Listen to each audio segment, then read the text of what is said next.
অসমৰ পৰা সাম্প্ৰদায়িক ধৰ্মীয় মেৰু বিভাজনৰ ৰাজনীতি বিদায় দিয়াৰ এটা সিদ্ধান্ত হিচাপে আমি গণ্য কৰিছোঁ।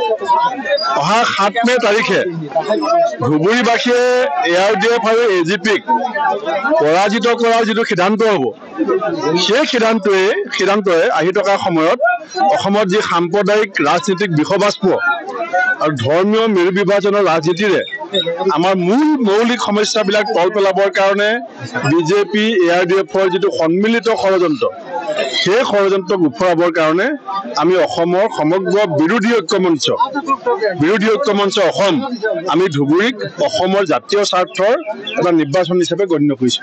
অসমৰ জাতীয় স্বাৰ্থ, বানপানী সমস্যা, গৰাখহনীয়া সমস্যা, নিবনুৱা সমস্যা, শ্ৰমিক আৰু কৃষকৰ মজুৰি বৃদ্ধিৰ কথা, এই জাতীয় কথাবিলাকক তল পেলাই কেৱল হিন্দু মুছলমানৰ মাজত এখন যুঁজ সৃষ্টি কৰি ARDF আৰু বিজেপিয়ে যিটো পৰিকল্পিত ষড়যন্ত্ৰ, সেই ষড়যন্ত্ৰক ধুবুৰীৰ মানুহে এবাৰ উফৰাবৰ কাৰণে আমাক সহযোগিতা কৰিছে।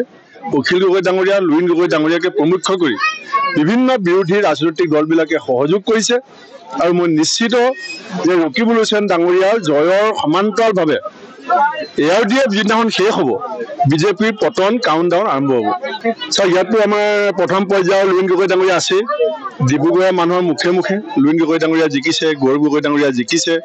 দ্বিতীয় পৰ্যায়ত প্ৰথম কথাটো হৈছে আমি এটা ধৰ্মনিৰপেক্ষ দল হিচাপে আমি সকলোৰে ভোট আশা কৰিছিলোঁ, কিন্তু মুখ্যমন্ত্ৰী হিমন্ত বিশ্ব শৰ্মাই মিয়াসকলক যি ধৰণে তুচ্ছ-তাচ্ছিল্য কৰিছিলে, ধুবুৰীলৈ আহিলে পাকিস্তান, বৰপেটালৈ গ'লে বাংলাদেশ, মিয়া মহিলাৰ সন্তান জন্ম দিয়া ফেক্টৰী, মিয়া মানে চোৰ আৰু ডকাইত, এই কথাবিলাকৰ প্ৰত্যুত্তৰ দ্বিতীয় পৰ্যায়ত অসমৰ প্ৰত্যেকগৰাকী বিবেকবান সংখ্যালঘু ভোটাৰে বিজেপিক ঠিকমতে দিছে।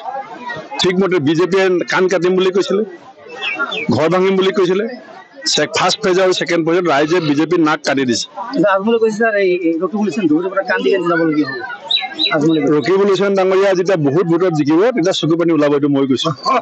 যেতিয়া মানুহৰ আনন্দ, ৰকিবুল হুছেইন ডাঙৰীয়াৰ আনন্দৰ চকু পানী ধুবুৰী ৰাইজে যে উলিয়াব, সেইটো মই নিশ্চিত।